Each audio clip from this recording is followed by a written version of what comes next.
नमस्कार दोस्तों, मैं आपका दोस्त और host Ritesh Srivastava youth voice YouTube channel में आपका स्वागत करता हूं।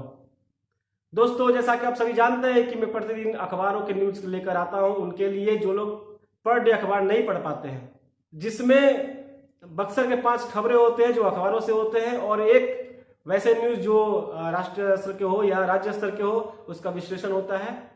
तो चलिए हम शुरू करते हैं। उससे पहले वही बात जो मैं हमेशा कहता हूं, अगर अभी तक आपने मेरे चैनल को सब्सक्राइब नहीं किया है तो प्लीज सब्सक्राइब करें ताकि आपको पर डे का खबर मिलता रहे। तो दोस्तों, सबसे पहले आज हम जो चर्चा करेंगे वो चर्चा करेंगे मॉब लीचिंग पर। मॉब लीचिंग एक ऐसा अपराध, एक ऐसा कुकर्म जो हमारे समाज और हमारे देश के लिए खतरनाक बनता जा रहा है। जैसा कि आप सभी ने सुना होगा और न्यूज पे देखा भी होगा कि महाराष्ट्र के पालघर के पास एक गांव में 3 व्यक्तियों को घेरकर भीड़ के द्वारा मार दिया गया। उन 3 व्यक्तियों में 2 लोग साधु संत थे। अब इसको लेकर पूरे देश में आक्रोश का माहौल है। परंतु जो ये मॉब लिंचिंग हुआ पालघर के पास, इसमें भी कुछ देश के न्यूज चैनल है जो अपने चरित्र के अनुसार इसमें सांप्रदायिक रंग खोजने लगे। हालांकि इस पर तुरंत ही एक्शन लेते हुए महाराष्ट्र के सीएम उद्धव ठाकरे ने प्रेस कॉन्फ्रेंस कर ये साफ तौर से बता दिया कि इसमें किसी भी हिंदू मुस्लिम की कोई बात नहीं है और यह कांड, जो ये दुर्घटना हुआ, ये गलतफहमी की वजह से हुआ। इसको सांप्रदायिक रंग देने की जरूरत नहीं है। परंतु इसके बाद भी जब इसमें हिंदू मुस्लिम का एंगल नहीं बन पाया तो बीजेपी के एक बड़बोले नेता है संबित पात्रा, उन्होंने इसको दलगत एंगल बनाने की कोशिश की। जैसे कि उनका मानना है कि सीपीएम का विधायक है उस गांव का और वामपंथी वालों ने किया फलाना फलाना, जैसा उनका ट्वीट है। पूरा मैं ट्वीट नहीं बताऊंगा आपको, लेकिन उनकी यह बात भी समाप्त हो जाती है जब महाराष्ट्र पुलिस 100 से ऊपर लोग गिरफ्तार करती है और उसमें बीजेपी के सरपंच चित्रा चौधरी का भी नाम आता है। तब जाकर इन सब बातों पे विराम लग जाता है। पालघर में जो वो मॉब लिंचिंग हुआ उस पर गृह मंत्री अमित शाह और यूपी के सीएम ने तुरंत उद्धव ठाकरे से बात करके उस पर एक्शन लेने की बात की। अब सोचिए, इसके पहले भी 6-7 सालों में कई मॉब लिंचिंग हुए, जैसे अखलाक, पहलू खान, जुनैद आलम, तबरेज अंसारी, यहां तक कि स्वामी अग्निवेश को भी भीड़ के द्वारा घेरने की कोशिश की, मारने की कोशिश की गई। और एक इंस्पेक्टर सुबोध कुमार सिंह, वो आपको याद होंगे, उनको भी भीड़ के द्वारा मार दिया गया। पहले जो मॉब लिंचिंग हुआ उसी समय अगर हमारे गृह मंत्री अमित शाह और अन्य राज्यों के मुख्यमंत्री कठोरता से इस मॉब लिंचिंग के खिलाफ कार्रवाई करते या कोई कानून बना देते तो किसी भी इंसान की हिम्मत होती क्या फिर ऐसे हरकतों को दोहराने की। लेकिन देखा जाए तो हमारा समाज लगभग बढ़ चुका है। अगर मॉब लिंचिंग में कोई मुस्लिम व्यक्ति मारा जाता है तो कुछ खास वर्ग के लोग आवाज उठाने लगते हैं और कुछ वर्ग के लोग खामोश हो जाते हैं।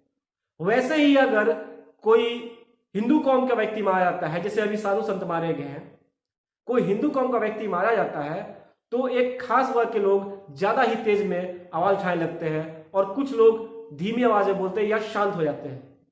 मेरा यह मानना है कि जो भी बने अपने धर्म को देखकर आवाज उठाते हैं मॉब लिंच पे कार्रवाई करने के लिए, उन सभी को एक सुर में एक साथ मॉब लिंचिंग जैसे अपराध के खिलाफ आवाज उठाना चाहिए ताकि इसका शिकार कोई भी व्यक्ति ना बने, चाहे वो किसी भी जाति, किसी भी धर्म का हो।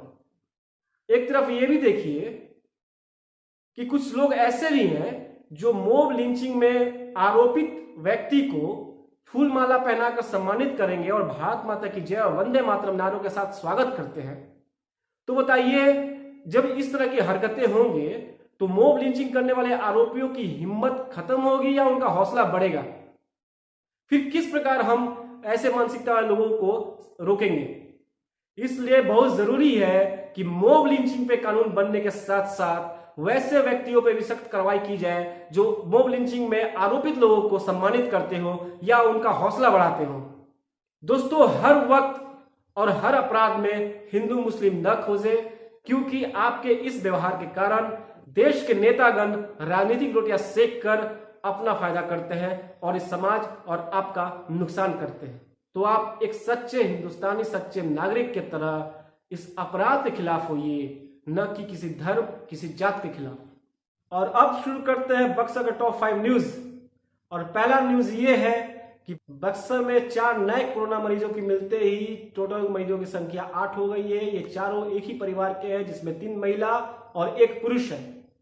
और अब बक्सर जिले का नया भोजपुर गांव नया हॉटस्पॉट बन गया है। दूसरी खबर यह है कि पराली जलाने वाले किसानों को सरकारी योजनाओं का अनुदान नहीं मिलेगा। इसके लिए पराली जलाने वाले किसानों की पहचान की जाएगी और उनके ऑनलाइन निबंधन को काली सूची में डाल दिया जाएगा, जिससे सरकारी योजनाओं के अनुदान को 3 साल तक नहीं दिया जाएगा। और तीसरा खबर यह है कि हर 2 घंटे बाद ओपीडी को सैनिटाइज किया जा रहा है। सरकार के आदेश के बाद ओपीडी सेवा शुरू होते ही कोरोना संक्रमण ज्यादा न फैले, इसके लिए सबसे ज्यादा कारगर हथियार है सैनिटाइज करना। और इसीलिए हर 2 घंटे बाद ओपीडी को सैनिटाइज किया जा रहा है। और जो अगला खबर है वो ये है कि डुमरांव अनुमंडलीय अस्पताल की सारी स्वास्थ्य सेवाओं को अगले आदेश तक के लिए रोक दिया गया है। इस दौरान किसी प्रकार के स्वास्थ्य सेवाओं को बक्सर सदर अस्पताल से दिया जाएगा। और जो 5वां खबर है वो ये है कि बिहार राज्य शिक्षक संघर्ष समन्वय समिति के द्वारा 65 दिन तक लगातार अनिश्चितकालीन भूख हड़ताल करने के बाद भी नीतीश कुमार के खामोश रहने पर उनको हिटलर शाही रवैया कहा गया है। शिक्षकों का कहना है कि नीतीश कुमार जी ये भूल रहे हैं कि 4 लाख नियोजित शिक्षक हड़ताल पे बैठे हुए हैं और ये हड़ताल तब तक चलता रहेगा जब तक उनके 7 सूत्री मांगों को पूरा नहीं किया जाता।